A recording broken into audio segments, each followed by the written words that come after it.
केंद्र सरकारकडून मनरेगाचे नाव बदलण्याचा प्रयत्न म्हणजे देशाचा इतिहास पुसण्याचे षडयंत्र असल्याचा आरोप काँग्रेसच्या खासदार प्रणिती शिंदे यांनी केले आहे।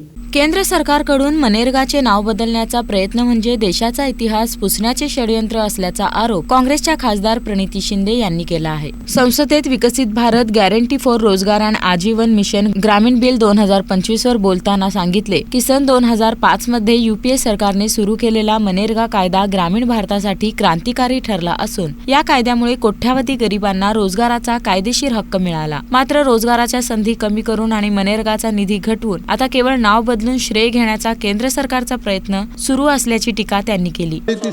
सर, मैं आपका तहे दिल से शुक्रिया करती हूँ कि आपने मुझे इस बिल पे बोलने का मौका दिया।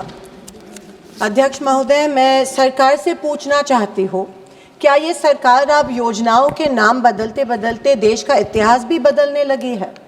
क्या अब नाम बदलना ही सुशासन है? क्या देश की गरीबी, बेरोजगारी, महंगाई से ज़्यादा ज़रूरी हो गया है कि महापुरुषों के नाम बदले?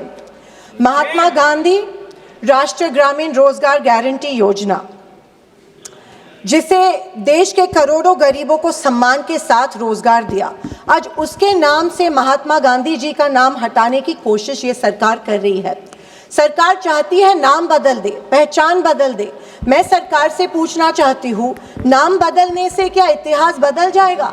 आपने इंदिरा आवास योजना से इंदिरा गांधी का नाम मिटाया, आपने राजीव गांधी ग्रामीण विद्युतीकरण योजना से राजीव गांधी का नाम मिटाया।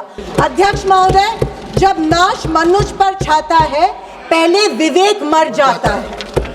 अध्यक्ष महोदय, पीएम मोदी जी ने एक बार इसी सदन में मनरेगा को बदनाम करते हुए इसे गड्ढे खोदने वाली योजना बताया गया, जिसे आजीविका बनाए रखना और ग्रामीण गरीबी से लड़ने के लिए बनाए गए इस ऐतिहासिक अधिकार आधारित योजना और कानून के महत्व के बारे में इनकी सीमित सोच जो है वो पता चलती है। महात्मा गांधींचे नाव या कायद्यातून हटवणे हा संकुचित दृष्टिकोन असून याआधी इंदिरा गांधी आणि राजीव गांधी यांच्या योजनांमधून नावे काढण्यात आली असल्याचेही त्यांनी स्पष्ट केले। मनरेगाचा निधी सुमारे 1 लाख कोटींवरून 86,000 कोटींवर आणण्यात आला असून नव्या विधेयकामुळे आर्थिक बोजा राज्यांवर टाकला जात असल्याचा आरोप करत नाव बदलणे म्हणजेच सुशासन आहे का, असा सवाल खासदार प्रणिती शिंदे यांनी उपस्थित केला आहे।